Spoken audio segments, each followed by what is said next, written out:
Bien, muy buenos días, queridos hermanos, queridos amigos también que se nos han sumado a esta transmisión, a los mensajes, al trabajo de la Iglesia Bíblica Bautista Emanuel, y también saludos cariñosos a los hermanos de la Iglesia de Perquenco, los hermanos de Perquenco que estamos allá junto a ellos. Queridos hermanos, bienvenidos a esta casa del Señor en el aire, porque tenemos una nueva oportunidad, un nuevo momento para poder compartir la palabra de Dios y al mismo tiempo conocer cada día un poco más de nuestro Señor, de cómo es nuestro Dios y cómo han de ser, ¿verdad? Cómo ha de ser nuestra respuesta a la palabra que el Señor nos entrega en este día. Así que les invito a que oremos, por favor, a que encomendemos este tiempo a la gracia de nuestro Señor Jesucristo, de que Él puede obrar en nuestra vida y que tengamos mediante eso una retribución hacia Él, una buena respuesta de adoración en nuestras vidas y también de camino en santidad. Les invito a que oremos, por favor, hermanos. Amado Padre Celestial, le damos muchísimas gracias, Señor amado, por este tiempo, este nuevo día que usted nos concede. Gracias, Padre Santo, muchas gracias por lo que hemos vivido esta semana.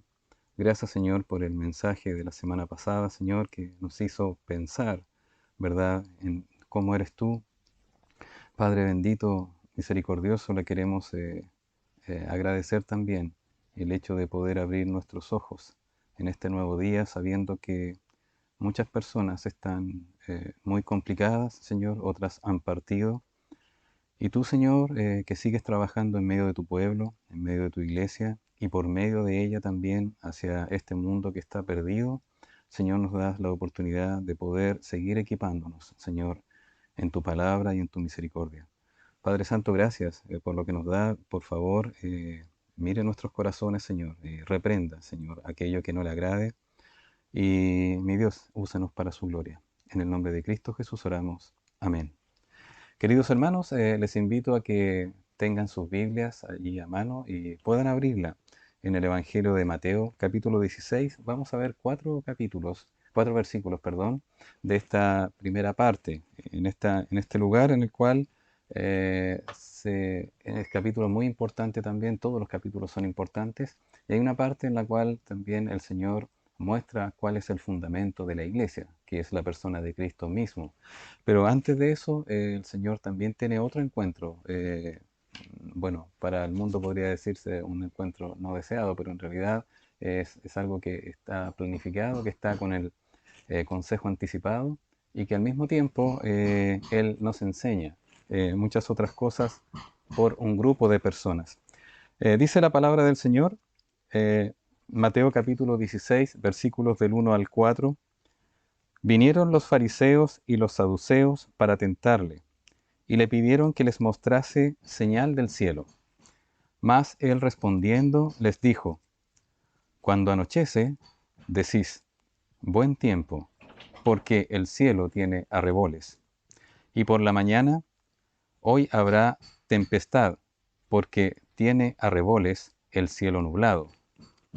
Hipócritas, que sabéis distinguir el aspecto del cielo, mas las señales de los tiempos no podéis.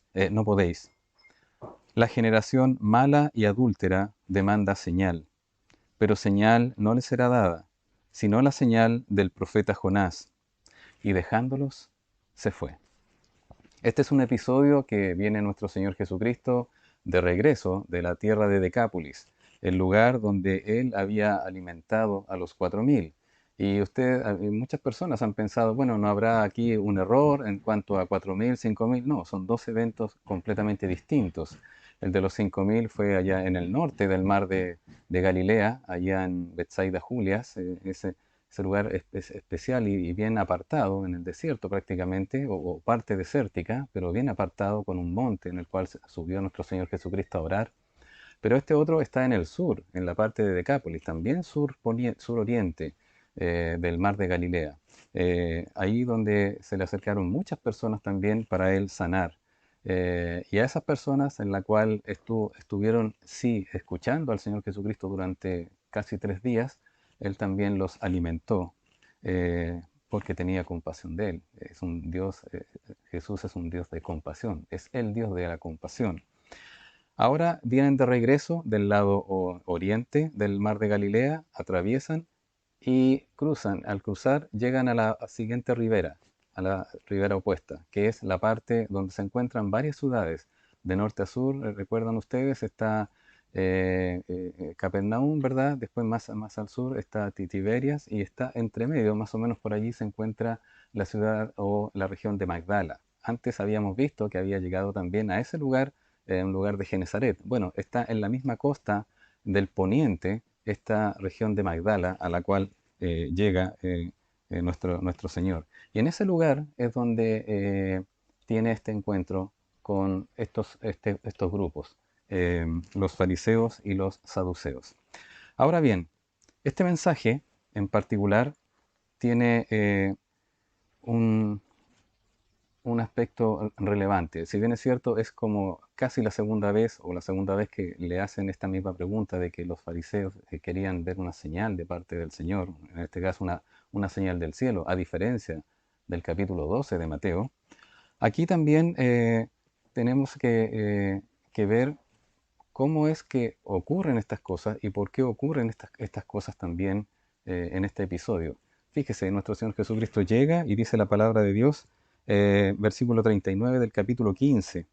Del capítulo 15, cuando está terminando, dice, entonces despedida la gente, entró en la barca y vino a la región de Magdala, es decir, al otro lado como decía hace un momento atrás, al otro lado del mar de Galilea, el lado poniente. Y ahí, en ese momento, dice, vinieron los fariseos y los saduceos para tentarle y le pidieron que le mostrase señal del cielo.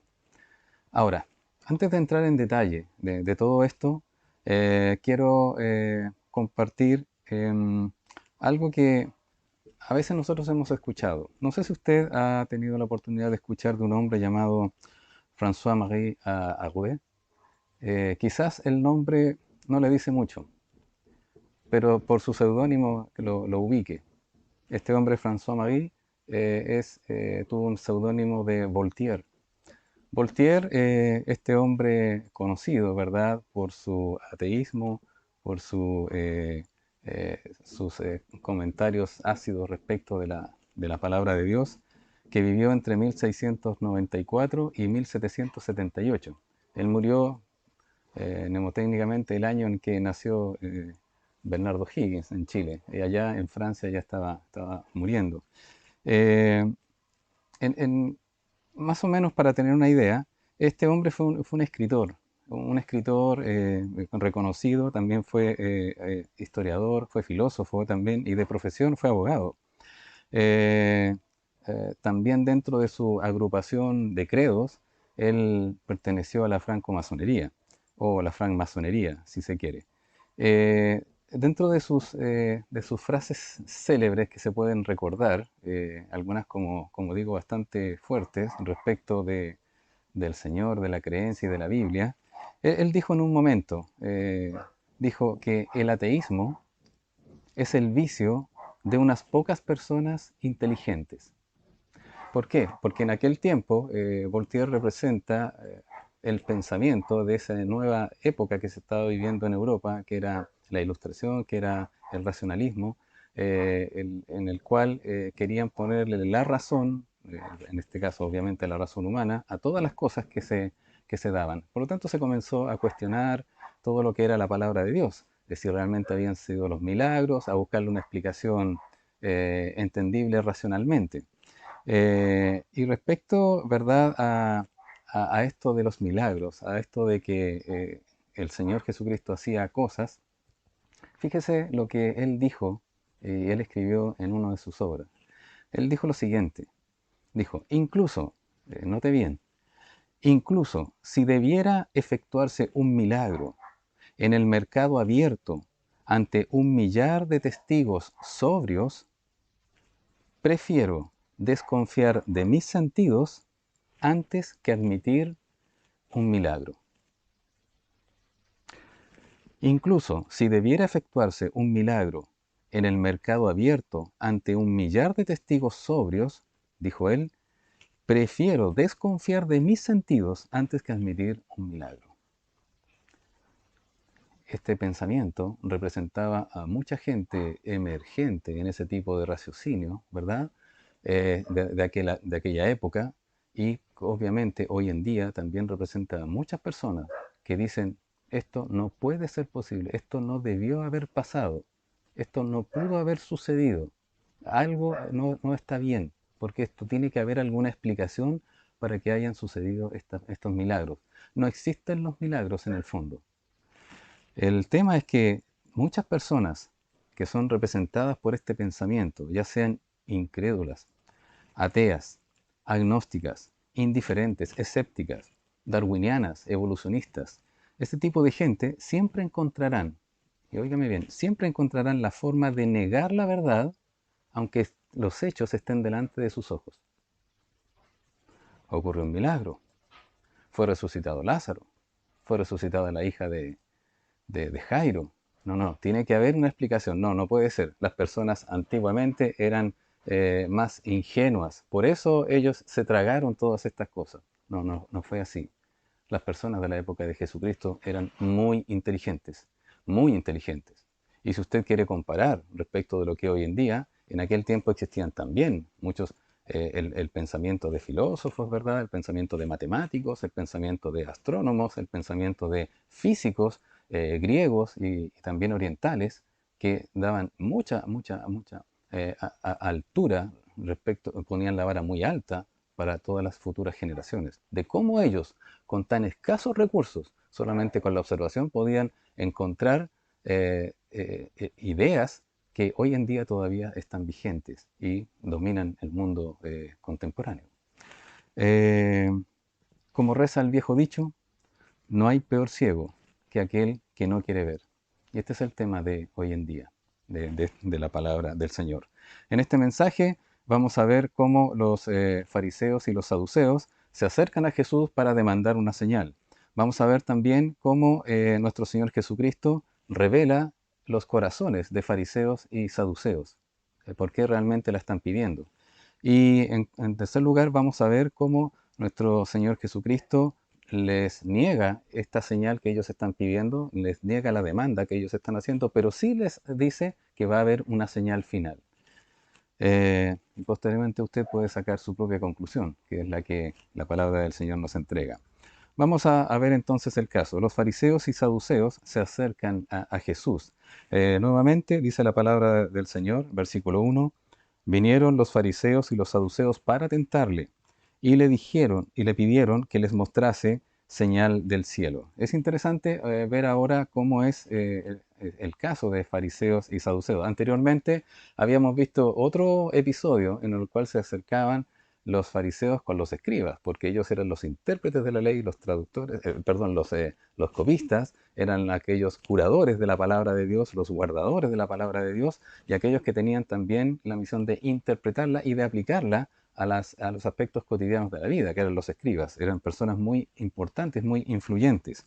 Pero no es el primer caso. Si usted puede ver, por ejemplo, los fariseos se habían aliado en Marcos capítulo 3, versículo 1. Puede ver usted, por favor, Marcos capítulo 3, versículo 1, dice, no, perdón, me equivoqué. Sí, me equivoqué, perdón. En una ocasión, tomé mal la cita, ¿verdad? Se unieron con los herodianos, por ejemplo, para ir y acusar a Jesús. En otra ocasión, se unieron con los escribas, ya lo vimos. En otra ocasión, los sacerdotes y los ancianos también instigaron al pueblo para que realmente decidieran gritar por matar a nuestro Señor Jesucristo. Y en esta ocasión los fariseos se unieron con los saduceos para ir y nuevamente ahora tentar a nuestro Señor Jesucristo. No es primera vez y no era extraño la forma en la cual ellos actuaban. Pero ¿quiénes eran los fariseos? Para entrar en mayor detalle. Los fariseos es un vocablo hebreo, lo cual significa los separados, los apartados. Estos también, esto quizás no se conoce exactamente el nombre, el origen del nombre, pero sí se podría referir y reflejar, por ejemplo, a la separación a diario vivir que ellos experimentaban, vivían e imponían sobre ellos mismos, ¿verdad? Con respecto a los gentiles, los que no eran judíos. Ellos juntarse con los judíos era inconcebible, no podían hacerlo porque se contaminaban, ya lo habíamos visto en otro de los mensajes. Los judíos también también ellos se separaban de aquellos judíos que no se apegaban a sus reglas. Eran separados en ese sentido. Ellos decían, no nos contaminamos tampoco con ustedes. E incluso la impureza de todas sus obras. Este era un grupo religioso, pero también político, del antiguo judaísmo que surgió en el período asmoneo. ¿Recuerdan cuando vimos el caso cuando Antíoco Epífanes había tomado Jerusalén y había hecho sacrilegio en el templo, en el templo del Señor, ¿verdad? Allá de Jehová. Bueno, ahí surgieron los macabeos, ¿verdad? Los descendientes de los macabeos, una dinastía posterior de los macabeos, son los asmoneos. Y de allí son, ellos surgen los fariseos. Ellos surgieron con la intención de que, bueno, nosotros reconocemos que fuimos deportados, que hemos pasado todas estas aflicciones, todas estas cosas, producto de que no hemos cumplido la palabra de Dios. Por eso se pusieron tan rígidos e incluso elaboraron una tradición oral completa para evitar ellos caer en no cumplir la palabra de Dios y tener nuevamente otro desenlace como una deportación o una invasión o que le puedan sitiar la ciudad, en este caso todo el país de Israel. Los fariseos surgieron también, digamos, cuando ellos se iniciaban en este grupo y eran sacerdotes y se hacían fariseos, ellos hacían un juramento. Y este juramento tenía que ver con cumplir estrictamente la ley. El apego a la ley era completo. Tenían que vivir honrando la ley toda la vida. Pero, como vimos en otro mensaje anterior, ellos añadieron tradiciones orales. Estas tradiciones, en las cuales después llegaron a ser más importantes que la palabra de Dios, puesto que en estas tradiciones hubo muchas veces contradicciones respecto a la palabra de Dios y ellos preferían honrar las tradiciones más que la palabra de Dios. Pero cuando se inician como fariseos, ellos hacen un juramento de cumplir la ley, cumplir la palabra de Dios. Tenían también dentro de sus creencias, había dos facciones, digamos, dentro de ellos, los que tenían que ver con la escuela de dos rabinos, un rabino llamado Shammai y otro llamado Hillel. Eh, el de Shammai era más estricto, era más ortodoxo, más apegado a la ley. El de Hillel tenía una interpretación un poquitito más flexible, más contextual, no era tan pegado a la letra. Entonces también habían dentro de ellos algunas diferencias. Pero los saduceos eran muy distintos. Los saduceos, este nombre que viene de aquel sacerdote Sadoc que conocemos en la escritura, y cuyo nombre es Seduquim, se refiere a aquellas personas que son de la época de Salomón, digamos, de ese tiempo, y la palabra esta de Sadoquim, esto significa justicia o rectitud. Entonces, así como los fariseos se consideraban los separados, los fariseos se consideran, si bien digo, los separados, estos saduceos se consideraban los rectos, los justos. Esa era su traducción. Pertenecer al grupo de los saduceos era pertenecer al grupo de los rectos, pero de nombre, en este sentido. Los saduceos eran una de las tres facciones de todos los judíos. Los judíos ya vimos que estaban los escribas, los fariseos y los saduceos. Pero a diferencia de los otros, estos saduceos eran de la parte de la alta alcurnia, eran de la aristocracia, tenían el poder económico, eran ricos, tenían dinero, tenían posiciones allí. Y de los saduceos pertenecía mayoritariamente, o casi siempre, por lo menos que lo que hemos podido ver, era el sumo sacerdote, surgía allí de los saduceos. Ellos, a diferencia de los fariseos, no creían en la resurrección de los muertos, no creían en espíritus, no creían en ángeles, no creían en esas cosas. Eh, Eran conocidos también porque de allí, como bien decía, era el sumo sacerdote. Ahora, ellos sí estaban comprometidos con la Torá y con la tradición, pero no con la tradición oral farisaica. Por lo tanto, ahí tenían una gran división, una gran separación, una gran diferencia con ellos. Cada vez que hablaban los fariseos acerca de la tradición, de todas aquellas cosas que le añadieron precisamente para poder cumplir la ley, ellos tenían guerra entre ellos, tenían problemas. Por ejemplo,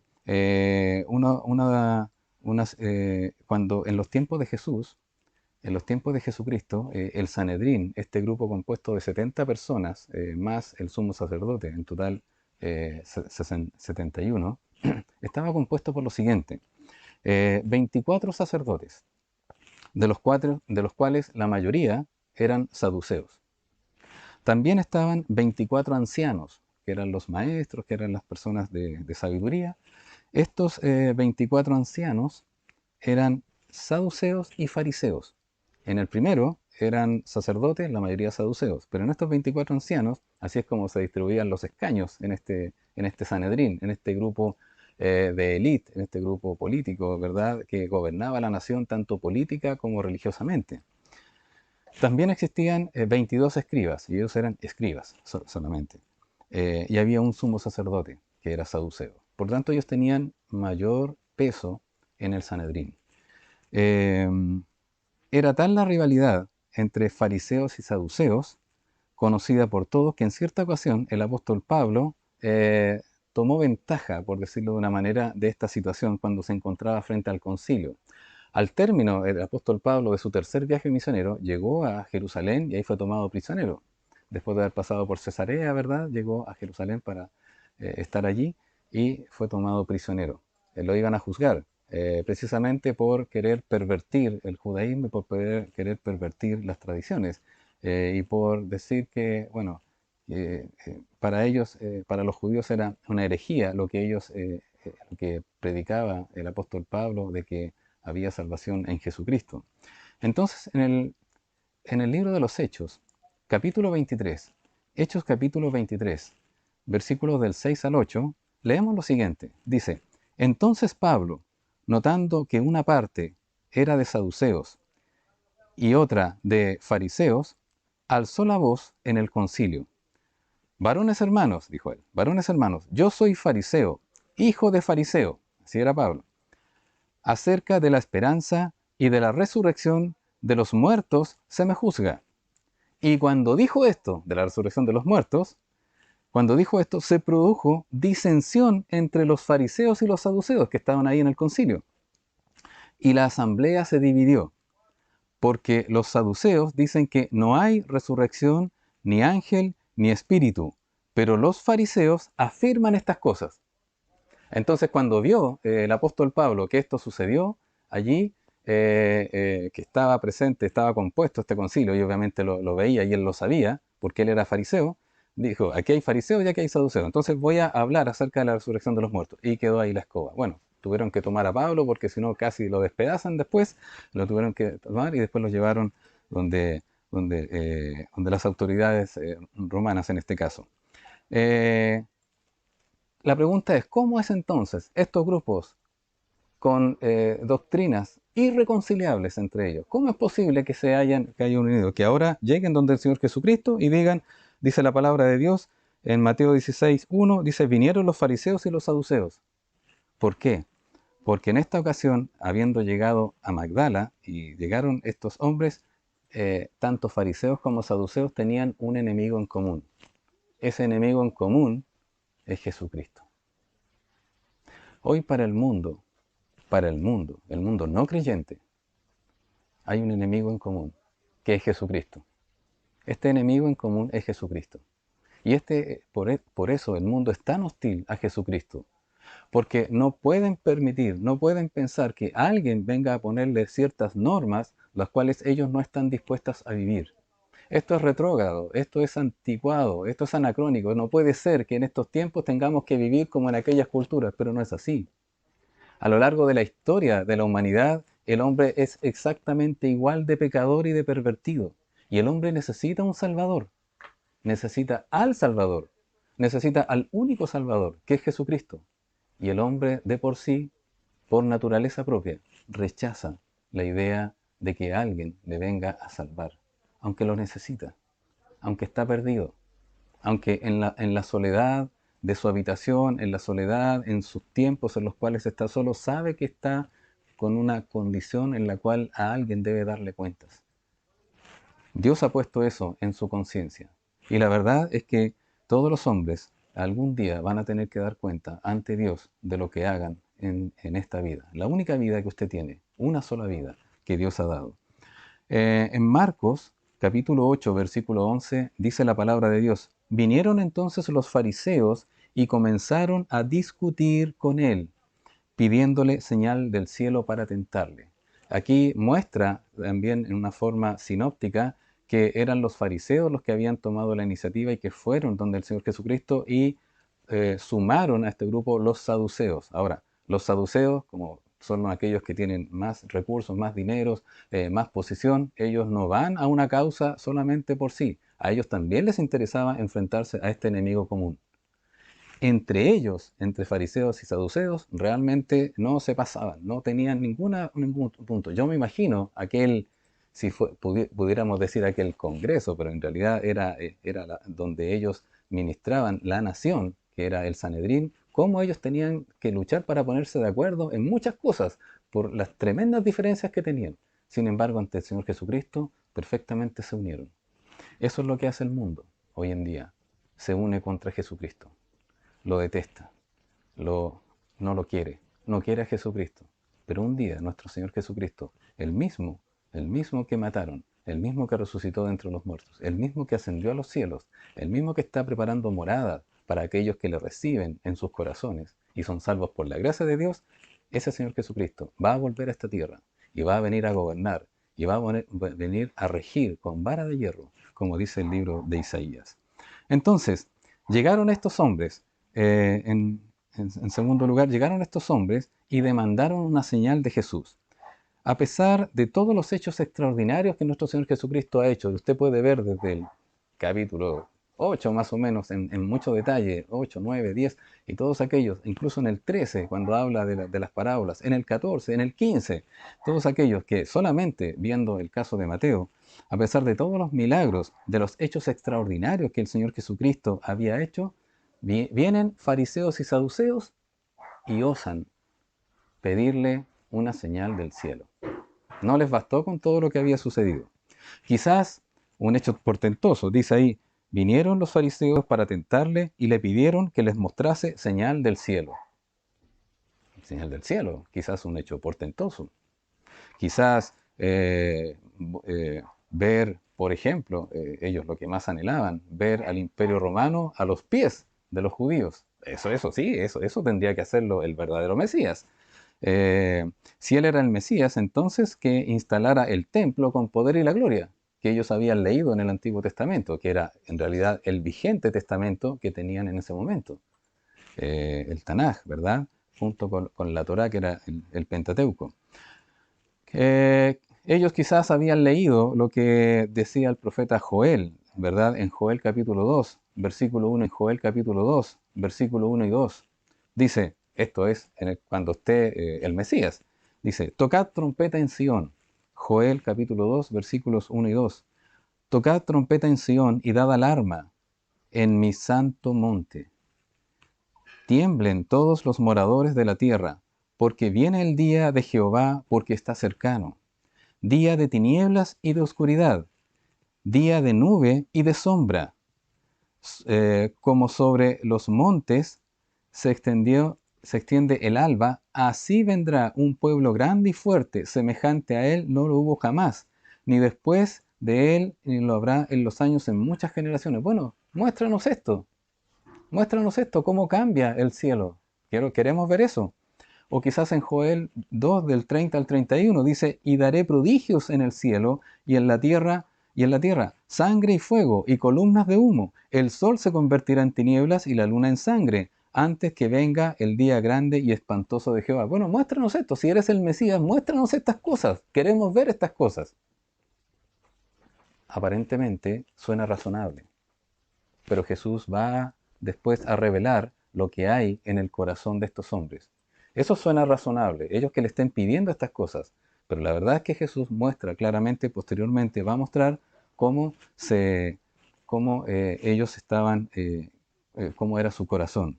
No es la primera vez que le piden algo similar. ¿Recuerdan ustedes cuando vimos Mateo capítulo 12, versículo 38? Leemos allí que dice, entonces respondieron algunos de los escribas y de los fariseos. Aquí los fariseos estaban aliados con los escribas, diciendo, maestro, deseamos ver de ti señal.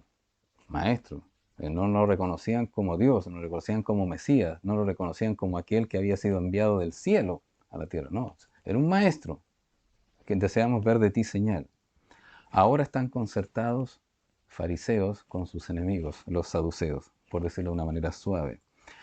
La pregunta es, ¿que les mostrase señal del cielo para creer? No es así. Porque la Biblia dice que ellos se acercaron, en el versículo 1, se acercaron para tentarle. ¿Qué era tentarle? Era buscarle una forma en la cual él errara, él se equivocara, él dijera alguna cosa que ahí para poder grabarle sus palabras y decirle, tú dijiste esto, por lo tanto, has mentido, no eres el verdadero, ni siquiera eres un profeta. Ellos querían desacreditar a Jesús delante del pueblo, delante de todos aquellos ahí en la región que había llegado. Si estaba Magdala, bueno, estaba Tiberias y estaba también Capernaum, el lugar donde él había hecho su centro de operaciones, todo el mundo, y estaba todo Galilea detrás de ello.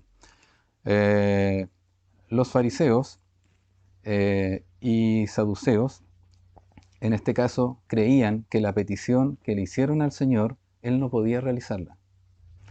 Y si la realizaba, ellos habrían mantenido igual su incredulidad. Ellos eran exactamente igual como aquellos que salieron del desierto, de Egipto, y se fueron al desierto miles de años antes. Eh, Realmente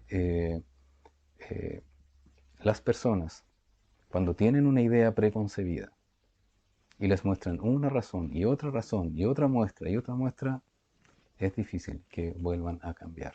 Es difícil, pero Dios puede hacerlo. Dios puede cambiar su corazón.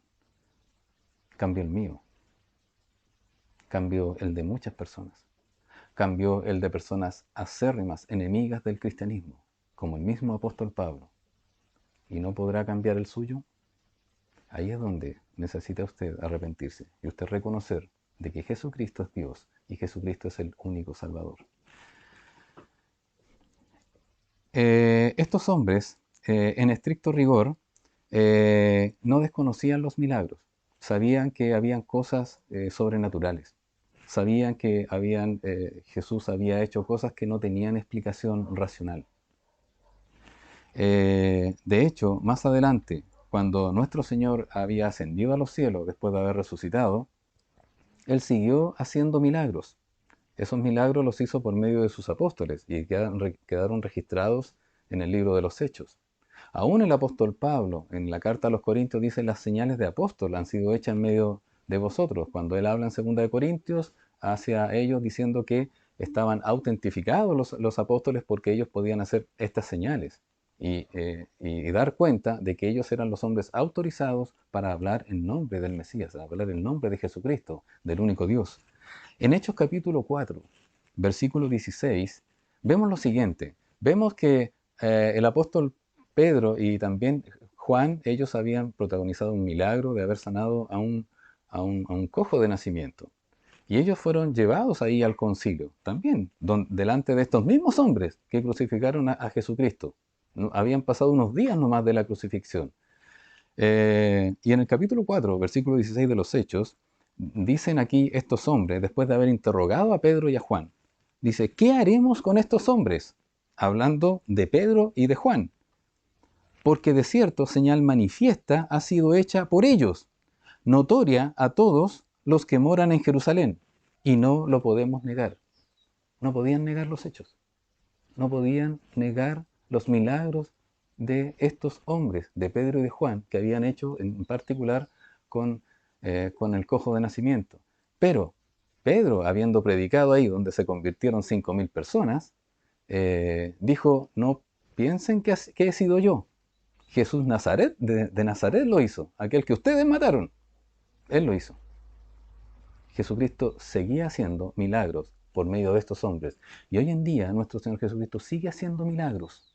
Él lo hace de manera soberana. Él lo hace de amoroso que es. Él lo hace de una forma de compasivo que es. Hoy en día muchas personas pueden estar orando por un hermano o por una hermana que está pasando aflicción, o por una persona incrédula que está pasando aflicción. Y es cosa de Dios. El poder no está en nosotros, no está en la iglesia, el poder no está en una persona que se pueda arrogar. E incluso hay mucha gente que ha hecho negocio con este asunto. Lamentable para el Evangelio, pero ahí se ve quiénes son los que realmente son y no son del Evangelio. Pero Jesucristo sigue haciendo milagros hoy en día y puede hacer un milagro en su vida. Solo es potestad de Él. Nosotros somos sus siervos, somos sus criaturas. Él es el Dios que hace todo. Ahora, ellos no, al igual que estas personas que estaban en Magdala con el Señor Jesucristo, ellos no desconocían estos milagros o estos hechos, pero sí ah, lo que desconocían y lo que no querían reconocer era de dónde venía este poder. Al atribuirlos ellos a Satanás, porque así lo hicieron en el capítulo 12, cuando un ciego, ¿verdad?, y mudo pudo ver y pudo hablar, le atribuyeron esta obra, este milagro, a Satanás, a Belcebú, el príncipe de los demonios. Reconocían que Jesús lo había hecho, pero sí se lo estaban atribuyendo a Satanás. Al reconocerlo eso, estaban negando que este poder venía de Dios. Por esa razón estaban cegando voluntariamente el hecho y la gran oportunidad que Dios les había dado de que ellos puedan ser salvos en ese momento. Mateo 12:24 dice: Mas los fariseos al oírlo decían: Este no echa fuera los demonios sino por Belcebú, príncipe de los demonios. Por lo tanto, a la luz de estos hechos, sabiendo que ellos no desconocían los milagros, pero sí se los atribuían a Satanás y no al verdadero Dios, en este caso que Jesús hacía estos milagros por el Espíritu Santo, por el Espíritu de Dios, el teólogo británico y escritor Alfred Plummer escribió lo siguiente acerca de escribas y fariseos, acerca de fariseos y saduceos en este contexto. Y él dijo lo siguiente, mire, ponga atención, este extracto lo tomé del comentario del doctor Evis Carballosa, y dice lo siguiente: profesando querer convencerse de su mesianidad, hablando de Jesús, pero esperaban que fuese incapaz de proporcionarles la señal que pedían y de ese modo desacreditarlo delante del pueblo. ¿Por qué? Porque ellos pensaban y estaban seguros, y así lo mantenían, de que los hechos que hacía Jesucristo eran por Satanás, no era de Dios. Porque si era de Dios, realmente Él podía hacer cualquier cosa. Entonces estos hombres no iban con un corazón sincero a hacerle una petición a Dios. Iban para tentarle, para buscarle la falla, para buscar desacreditar a Jesucristo. Ya anteriormente había sucedido y Jesús les había negado las señales. Pero ¿qué hacía Jesús? Seguía cumpliendo con su ministerio. Fue donde la mujer sirofenicia, ¿verdad? Fue donde las personas de Decápolis y les sanó. Fue donde los de Genezaret y les sanó a muchos de ellos, sin cuestionar ninguna cosa, simplemente porque es un Dios de compasión. Pero a ellos que tenían el corazón duro, no. No les seguía mostrando, para no añadirle más condenación a estos hombres que ya habían blasfemado. En tercer lugar, vemos aquí que el Señor revela sus corazones, y lo hace de esta manera. Versículos 2 y 3, vuelva allí por favor a Mateo capítulo 16, versículos 2 y 3. Versículos 2 y 3 dice: Mas él respondiendo les dijo: Cuando anochece, decís, buen tiempo, porque el cielo tiene reboles. Y por la mañana, hoy habrá tempestad, porque tiene arreboles el cielo nublado. Hipócritas, que sabéis distinguir el aspecto del cielo, mas las señales de los tiempos no podéis. La respuesta que entrega el Señor Jesucristo, y en atención a la misma pregunta, porque ellos querían ver señal del cielo, ahora el Señor toma una metáfora o toma una observación que ellos mismos ven del cielo literal, del cielo físico, ¿verdad? Y dice, cuando ustedes ven el cielo, ¿verdad? Sucede lo siguiente, ahí el Señor sabiamente logra armonizar la naturaleza que Él ha creado, los fenómenos que Él ha creado, ¿verdad? Que Él ha compuesto, los hechos físicos que Él ha hecho para que este mundo funcione por las leyes que Él ha dado, ¿verdad? Con la pregunta que ellos querían, que le hacían respecto de una señal del cielo. Es como si le dieran una señal. Mire, fíjense, ustedes son sabios en esto. Y dice, eh, Jesús ya había tomado la decisión de no continuar enseñándoles las verdades bíblicas, las verdades espirituales a estos hombres, porque ellos seguían rechazando y rechazando y rechazando. Si Jesús hubiese seguido haciendo señales para con ellos, ellos lo habrían seguido rechazando. ¿Por qué? Porque cuando ocurrió este episodio, el primer episodio en el cual fariseos, y en ese caso, en aquel tiempo, fariseos y escribas le pidieron señal, él lo negó, el Señor Jesucristo siguió haciendo su obra de otros milagros en otros lugares. Ellos lo sabían. Y ahora volvieron a hacerle la misma pregunta. No era un asunto de querer aprender, no era un asunto de recibir enseñanza, no era un asunto, ahora sí te vamos a creer. No, ellos decididamente no querían creer. No hay peor ciego que aquel que no quiere ver. Ellos no querían ver lo que ya Jesús había hecho en otras regiones, ya no en Galilea solamente, en Galilea con los de Genezaret, pero también donde la mujer sirofenicia, donde también en Decápolis, en otro lugar que era gentil de los gentiles, de los cuales podríamos decir que venimos nosotros. Ellos no quisieron creer. Entonces le refirió esta respuesta en base a la observación que ellos mismos conocían. Y dijo, cuando anochece, le dijo el Señor Jesucristo, cuando anochece, ustedes dicen, buen tiempo. ¿Por qué? Porque el cielo tiene arreboles. Pero también dice que cuando viene la mañana, ¿verdad? Cuando ustedes se levantan en la mañana y ven la mañana y que el cielo está nublado con arreboles, ustedes dicen, viene la tempestad. ¿Cómo es esto? Bueno, el concepto de arrebol es aquel color rojizo que se ve en las nubes cuando ya está el atardecer o cuando está el amanecer. Hay un elemento que quisiera un poquitito mostrar para poder distender un poquitito este mensaje.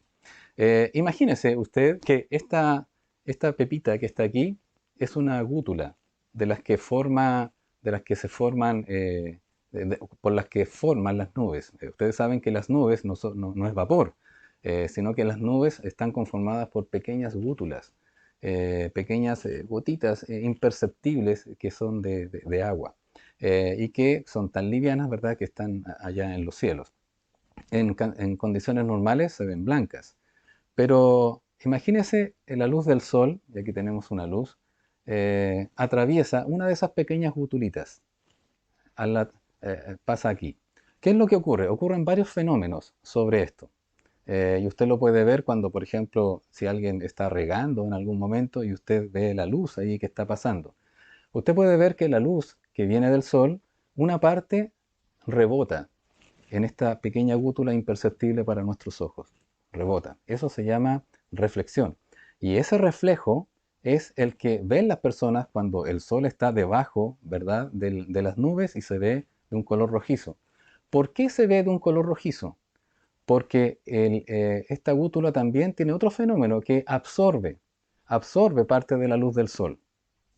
Al absorber la parte de la luz del sol, que la luz del sol se ve blanca, ¿verdad? Es blanca, la luz en general es blanca, está compuesto por distintos colores, pasando desde el rojizo, ¿verdad? El amarillo, el anaranjado, el rojo y todo eso, hasta el color violeta, hasta pasando por el añil, ¿verdad? El celeste, todos aquellos colores que conforman el arco iris. ¿Qué es lo que ocurre? Cuando usted ve algo que es de un color, lo que está viendo es la parte de esa componente de luz que se refleja y que usted la puede ver. Lo que no ve es lo que se absorbe o lo que atraviesa. Cuando atraviesa es cuando pasa la luz del sol y ahí entonces se puede dispersar a lo largo de la atmósfera también. Por lo tanto, lo que ellos veían era un color rojizo, era el color, la parte, la componente que se reflejaba en estas gótulas, en estas nubes, ¿verdad? Y lo veían. ¿Qué significaba eso? Significaba tal cual como ellos lo veían. Le decía el Señor Jesucristo, ustedes saben perfectamente cuando el color rojizo está en la tarde, hay buen tiempo. Y ustedes saben perfectamente que el mismo color rojizo cuando está en la mañana, ustedes saben que hay tempestad. Lo tenían clarísimo, lo tenían clarísimo. Y probablemente Ya se conocían algunos de los fenómenos de la luz en aquel tiempo, pero no tanto quizás como ahora, pero sí, ellos sabían exactamente lo que sucedía. Y el Señor apela a esto. Y le está diciendo, ustedes son capaces de discernir. Ustedes son capaces de discernir por observación propia del cielo, ¿verdad? ¿Cómo es el tiempo que se aproxima? ¿Cómo es el clima que se aproxima? Solo con la observación, porque ustedes se dan cuenta, eso es una señal para ustedes. Pero les dice, hipócritas, les dice, ustedes tienen toda la escritura, tienen toda la ley, tienen toda la palabra de Dios, tienen todo lo que ha sido revelado, tienen toda la revelación, y ustedes no son capaces de discernir los tiempos espirituales hoy en día.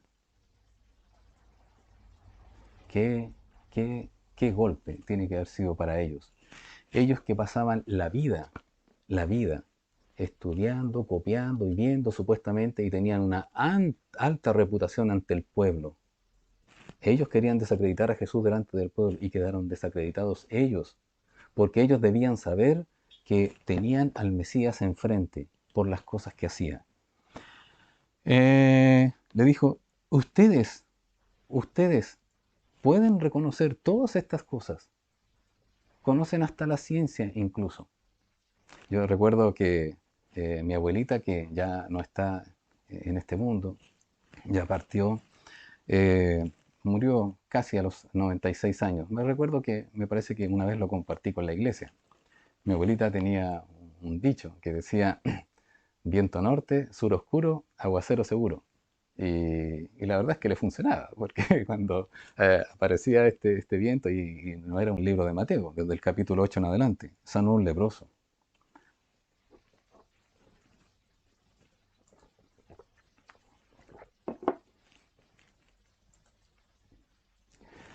En el capítulo 9 de Mateo, sanó a la hija de Jairo, el principal de la sinagoga.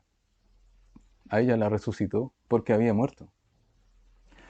Eh, la mujer que tenía 12 años de flujo de sangre, a la mujer el Señor Jesucristo la sanó con el poder del Espíritu Santo, con él, ¿verdad? A dos ciegos también recibieron la vista en Capernaum. Estos son distintos a los de Jericó.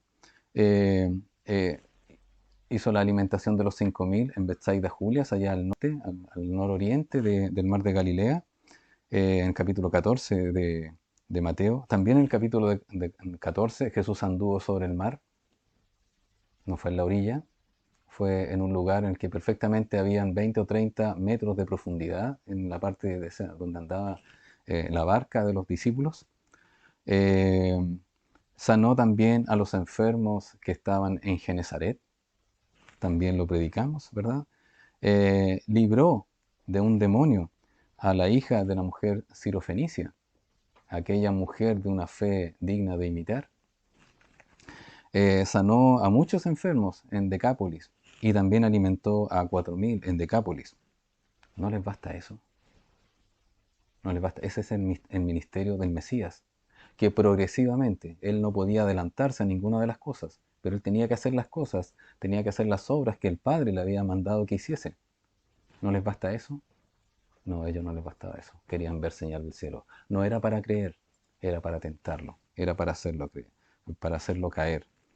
En otros pasajes paralelos ya había ocurrido en Juan, ¿verdad? Había convertido el agua en vino, había sanado al paralítico de Betesda en Juan capítulo 5, y etcétera, etcétera. Todos esos milagros, estas personas lo conocían, lo sabían. Por lo tanto, eran hipócritas al pedir otra señal. No era para creer, era para, eh, para disentir con el Señor Jesucristo, para discutir. Y eso demostraba qué es lo que había en su corazón. Ellos habían ya rechazado de plano al Señor Jesucristo en su corazón. No, no, cualquier cosa que él hiciese no la iban a creer, no la iban a aceptar. Es más, uno de ellos, maestro Nicodemo de los fariseos, en Juan capítulo 3, usted lo puede ver, Juan capítulo 3, versículos 1 y 2, dice lo siguiente: había un hombre de los fariseos que se llamaba Nicodemo, un principal de entre los judíos. Pertenecía a este grupo selecto de los 70, ¿verdad? Que gobernaba la nación política y religiosamente. Y era fariseo y era maestro. Dice, este vino a Jesús de noche y dijo: Rabí, sabemos que has venido de Dios como maestro, porque nadie puede hacer estas señales que tú haces si no está Dios con él. ¿Por qué él lo reconocía y los otros no? ¿Por qué este fariseo, maestro, lo reconocía y los otros fariseos no? ¿Por qué este miembro del Sanedrín lo reconocía y los otros miembros del Sanedrín no? Porque es un asunto de querer creer. La evidencia que...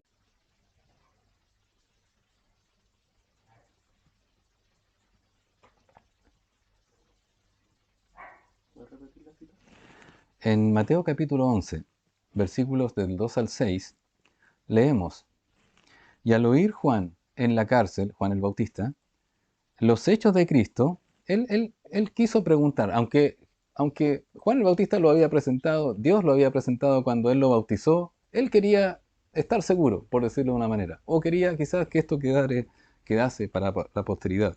Pero él quería estar seguro.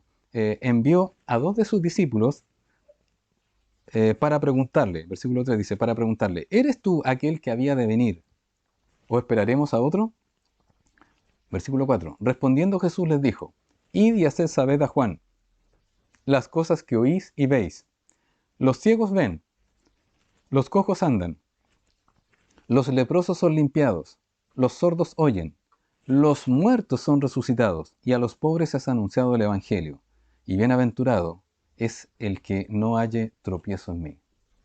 Juan entendió clarito que este era el Mesías. ¿Por qué? Porque estas cosas que estaba haciendo delante de los ojos del pueblo de Israel, en Galilea, en Samaria, en Judea, en Decápolis, en Sirofenicia, ¿verdad?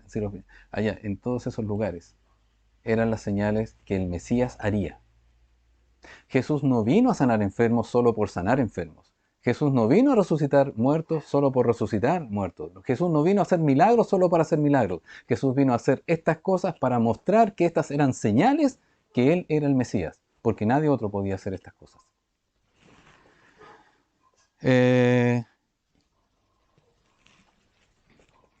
Jesús los había representado a estos hombres como aquella tierra. ¿Recuerdan la parábola conocida como el buen sembrador, o la parábola del sembrador, o la parábola de las 4 tierras? Estos hombres eran aquella tierra en la cual la semilla caía junto al camino. Estos hombres habían endurecido voluntariamente su corazón. No querían escuchar nada, no querían ver nada de Dios. Rechazaban a Dios completamente. Hoy en día, lamentablemente, circula un video en la cual se puede ver a ciertas personas tomando la palabra de Dios y rompiéndola, haciendo trizas la palabra de Dios.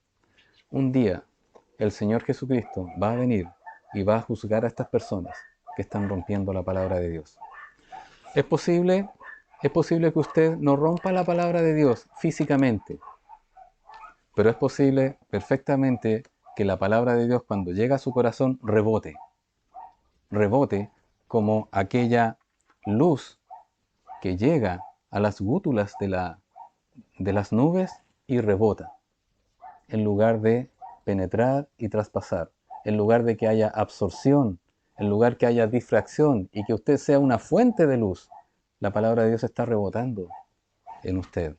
Puede ser. Pero hay personas que la están rompiendo, y si usted no está rompiendo la palabra de Dios, quizás usted la está rechazando.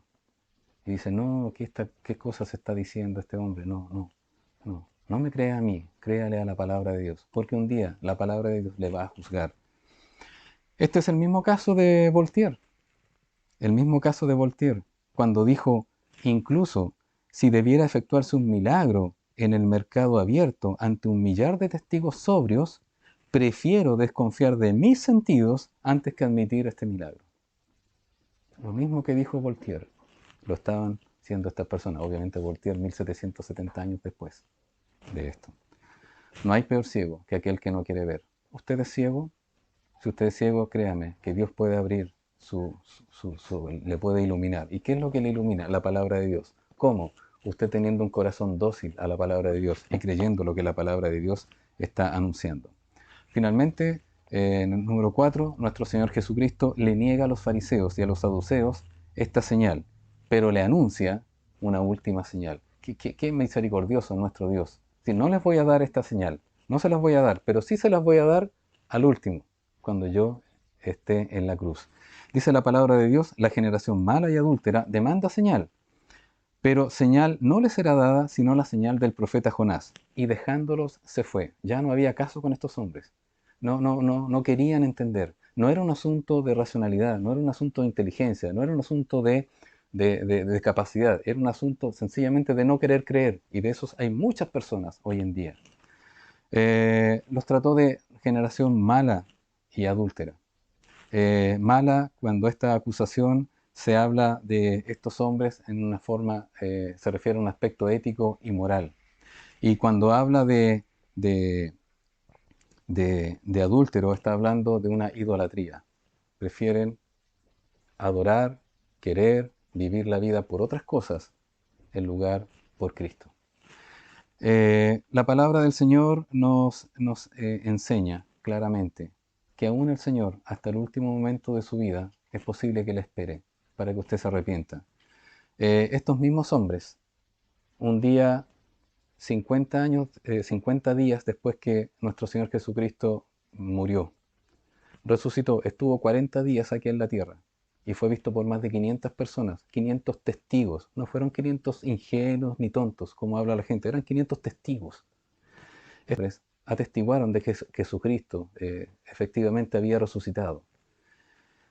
Y Pedro, predicando allí en el templo, en el día de Pentecostés, capítulo 2 del libro de los Hechos, capítulo 2, versículos 36 al 38, dijo: sepa pues ciertísimamente toda la casa de Israel, que a este Jesús, a quien vosotros crucificasteis, mire, él los acusa a ellos, de que ellos crucificaron a Jesús, pero ¿cómo no fueron los romanos? Sí, fue Poncio Pilato, ¿verdad?, presionado por los romanos, perdón, presionado por los principales sacerdotes y fariseos y saduceos que estaban allí. ¿Por qué? Porque le dijeron, si tú no haces esto, si no lo entregas, ya no eres más amigo del César. Presionaron a Pilato, porque César lo había puesto allí, Tiberio lo había puesto en ese lugar. Y dice en el versículo 35, 37, al oír esto, se compungieron de corazón y dijeron a Pedro y a los otros apóstoles, varones hermanos, ¿qué haremos? Eso es lo que quiere que el Señor diga a usted. ¿Qué haremos? ¿Sabe por qué? Porque su vida es frágil. Un pequeño virus microscópico puede acabar con su vida. Usted es frágil. Usted está a merced de que pueda ser contagiado o no. Y si no es este, va a ser otro. Y si no, usted no tiene la vida comprada. Pero sí puede tener un seguro de vida. No un seguro de muerte como le están vendiendo hoy en día. Un seguro de vida. Y este seguro de vida es Jesucristo. Usted puede realmente tener en su corazón al Señor Jesucristo para que cuando parta de este mundo usted se vaya al cielo y no se pierda. Pedro dijo lo siguiente, versículo 38, arrepentíos y bautícese cada uno de vosotros en el nombre de Jesucristo para perdón de los pecados y recibiréis el don del Espíritu Santo, para perdón de los pecados. ¿Sabe? El Señor Jesucristo quiere perdonar sus pecados. Dios quiere perdonar sus pecados. Para eso vino Jesucristo. Jesucristo no vino para satisfacer sus demandas sociales. Jesucristo no vino para sanar su enfermedad, si es que Él quiere o no quiere. Jesucristo no vino solamente a eso. Jesucristo lo que más le importa es la salvación de su alma. Tarde o temprano usted va a partir de este mundo. ¿Cuánto va a durar su vida? ¿30 años, 40 años, 50, 60, 80, 120 como la persona más longeva que hay en China en estos momentos? Pero igual va a terminar, un día va a terminar.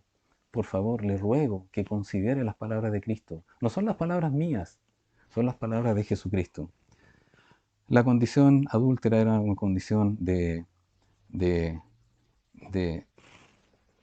de adorar otras cosas, de honrar otras cosas.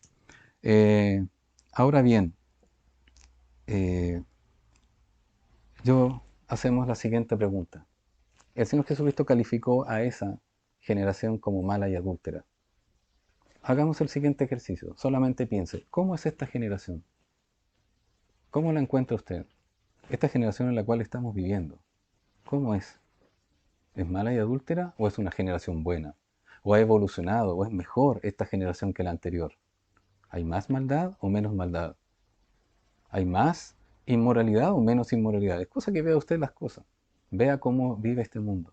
Vea cómo este mundo está sumido realmente en un caos.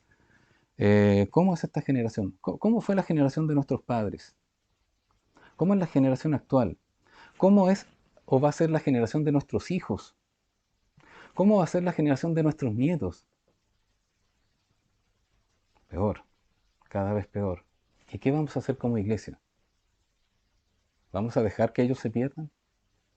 Vamos a orar, vamos a pedir, vamos a suplicar al Señor para que generación a generación tengan personas que puedan entregarse en las manos de Cristo y puedan compartir este Evangelio. Solamente la palabra de Dios cambia el corazón de las personas. Solo Jesús puede hacer esto. La pregunta que viene ahora, ¿estos fariseos y estos saduceos habrán entendido cuando Jesús les dijo, yo les daré no una señal ahora, pero van a ver la señal del profeta Jonás? ¿Ellos habrán entendido lo que quiso decir? Ellos habrán entendido que quizás, a lo mejor como entendían las cosas tan literalmente, habrán dicho, ¿cómo? ¿Acaso Jesús se va a meter en un pez? ¿Sabe? Ellos eran inteligentes y ellos entendieron lo que Cristo les dijo. En Mateo capítulo 27, versículos 62 al 64, véalo con sus propios ojos. Jesucristo ya lo habían crucificado. Ya José de Arimatea había pedido el cuerpo de él, lo había bajado y lo había enterrado en su sepulcro, un sepulcro que no había ninguna persona allí puesta. Ahí estaba. Ese día sábado, ese día viernes en la noche, cuando ya comenzó el día de reposo, porque comienza el viernes en la noche y después termina al siguiente sábado, el día de reposo, dice el capítulo 27 de Mateo, versículo 62, mire, al día siguiente, después de la preparación, se reunieron los principales sacerdotes y los fariseos. ¿Quiénes eran estos? Los del Sanedrín. Los principales sacerdotes, ahí había saduceos. Ante Pilato, versículo 63, diciendo, Señor, nos acordamos que aquel engañador dijo, viviendo aún, después de 3 días resucitaré. Busquen las escrituras. ¿Cuándo Jesucristo le dijo a ellos que iba a resucitar? Se lo dijo a sus discípulos, se lo dijo a los apóstoles, se lo dijo a los que creían, se los dijo ahí en un lugar aparte, se lo dijo 3 veces a los discípulos. ¿Cómo estos hombres sabían que Jesucristo había dicho que iba a resucitar? Porque entendieron lo que Jesucristo les dijo. Entendieron claramente que les iba a dar la señal del profeta Jonás. Pero no querían aceptar con todos esos milagros y aún así osaban pedirle señal del cielo. Bueno, esta es la señal del cielo. Ellos no querían reconocer que Jesús era la misma señal del cielo, el mismo Dios que había bajado del cielo. No lo querían reconocer, pero sí habían entendido las palabras de Jesús cuando decían, les voy a dar la señal del profeta Jonás, que sabían que iba a resucitar, porque así como estuvo en el vientre del pez 3 días y 3 noches, así estará el Hijo del Hombre y va a resucitar. Ellos entendieron claramente. Entonces en el versículo 64, como ellos habían entendido, tenían temor de que esto ocurriera.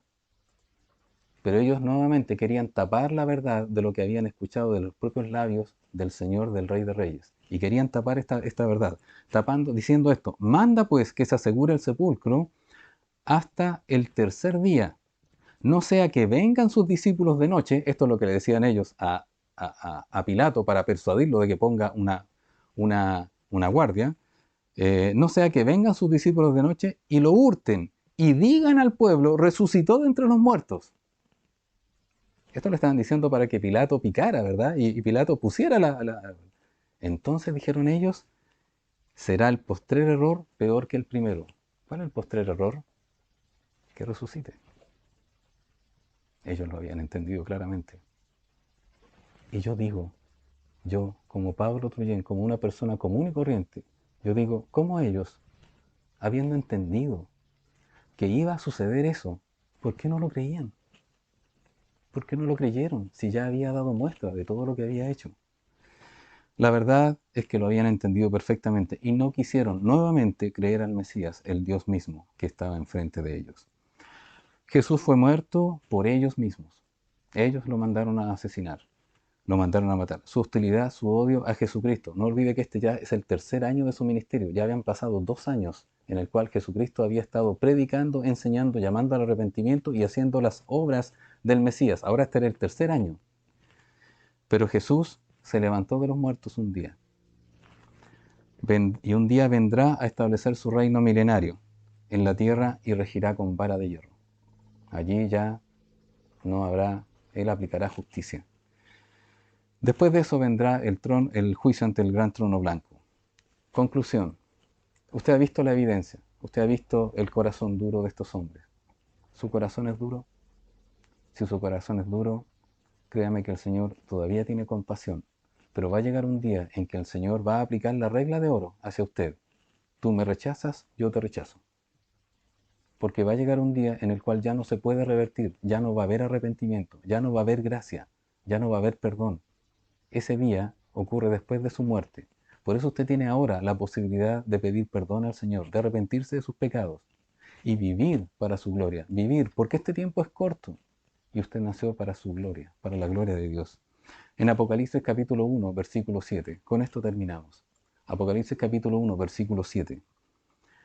He aquí, dice, escribe el apóstol Juan, por la revelación que le mostró a nuestro Señor Jesucristo. He aquí, que viene con las nubes, y todo ojo le verá, todo ojo le verá.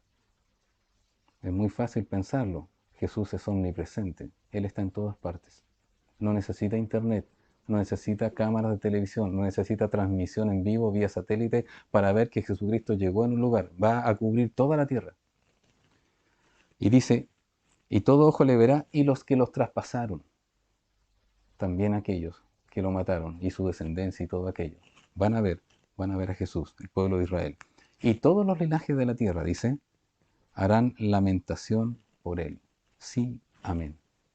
Harán lamentación. Ahí se van a lamentar, ahí van a decir, de verdad, tenía razón, no era un milagrero, no era un obrador de milagros, no era solamente un maestro, no era un buen hombre, no era un profeta, era Dios. Porque va a venir en las nubes. Con respecto al caso de Voltaire, ¿usted se identifica con Voltaire? Cuando dijo que prefiero afectar a mis sentidos antes de creer que realmente hubo un verdadero milagro. Otra de sus citas célebres de este hombre, él habló respecto de la Biblia y dijo, en 100 años, él era 1778 cuando murió, en 100 años, es decir, 1878, eso debió haber ocurrido en 1878, en 100 años el cristianismo desaparecerá y la Biblia pasará a ser considerada un libro de mitología. Es curioso que el día de su muerte, el 30 de mayo del año 78, 1778, después pasaron algunos años y él murió en una tremenda fastuosidad, él era inmensamente rico, era muy rico. Él